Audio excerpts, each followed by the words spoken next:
हिंदुस्तान की सरकार को 7 साल पूरे हो गए।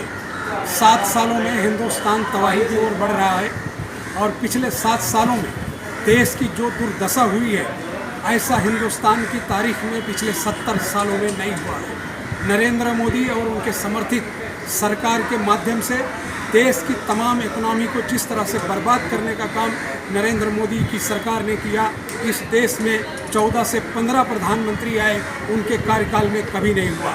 आज 7 वर्ष पूरा होने के बाद आज देश की हालत ऐसी है कि कोई भी क्षेत्र, कोई भी सेक्टर आज देश में बचा नहीं है जिसे नरेंद्र मोदी और उनके लोगों ने नहीं लूटा हो। आज हालत ये है कि इस देश में इस महामारी के दौर में गरीबों की हालत बद से बदतर हो रही है और देश की इकोनॉमी पूरे तौर से क्रैश हो चुकी है। पूरी दुनिया के लोगों ने भारत की इस दशा को देखकर उन्हें आर्थिक मदद किया है, हर तरह की मदद किया है।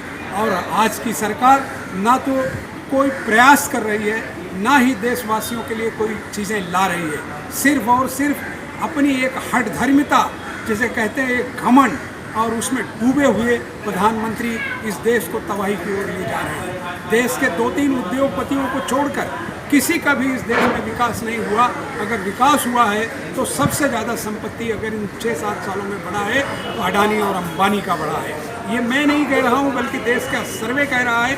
देश में जो इकोनॉमिक सर्वे आया उसमें ये बात खुलकर सामने आई है। साथियों, आज सोचने की ज़रूरत है कि कांग्रेस के शीर्ष नेतृत्व ने जो बातें पिछले 6 वर्षों से लगातार इस सरकार के लिए कह रहे थे, अगर उन्होंने फॉलो किया होता तो आज इस मुल्क की ऐसी हालत नहीं होती। साथियों, ये हिंदुस्तान सबका है, सारे धर्म के लोगों का है, लेकिन इस सरकार ने जब से शासन संभाला है आपसी भाईचारा को ख़त्म किया, सांप्रदायिक ताकतों को बढ़ावा दिया, हिंदू मुस्लिम नफरत को पैदा किया, धार्मिक स्थलों को नुकसान पहुंचाया और बेहतरीन जो गंगा जमुनी संस्कृति थी इस देश के सनातन धर्म की, उसको भी इन्होंने तोड़ा।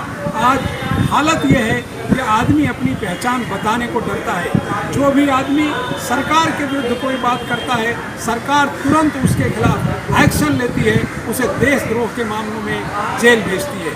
आज के इस 7 वर्षीय कुशासन से आपको छुटकारा चाहिए। आप इसके लिए प्रयास करें और देश के भविष्य को, जो हमारा यंगस्टर है 18 साल के ऊपर का, उसके लिए वैक्सीन की ज़रूरत है। आज देश में शासन को चाहिए कि वो उसके लिए मुहैया कराए और देश के नौनिहालों के लिए सरकारी नौकरी और जो सरकार की व्यवस्थाएं हैं वो पूर्ण रूप से उन्हें मिले, न कि सिर्फ पेपरों पर।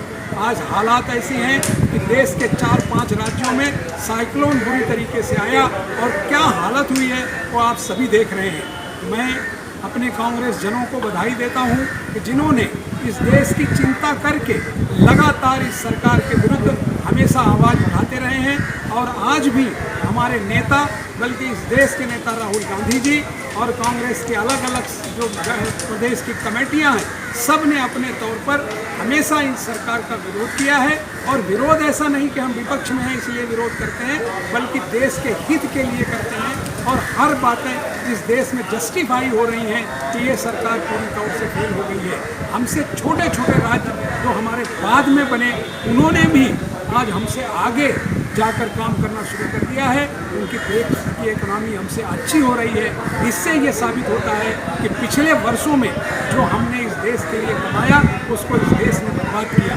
मैं चाहता हूँ साथियों कि अभी भी वक्त है कि देश की संस्कृति को बिगड़ने ना दें, अभी भी वक्त है देश के भाईचारा को बिगड़ने ना दें, अभी भी वक्त है कि हम सब मिलकर भारत की जो एक व्यवस्था है उसको बचाए रखें और देश के संविधान को बचाएं।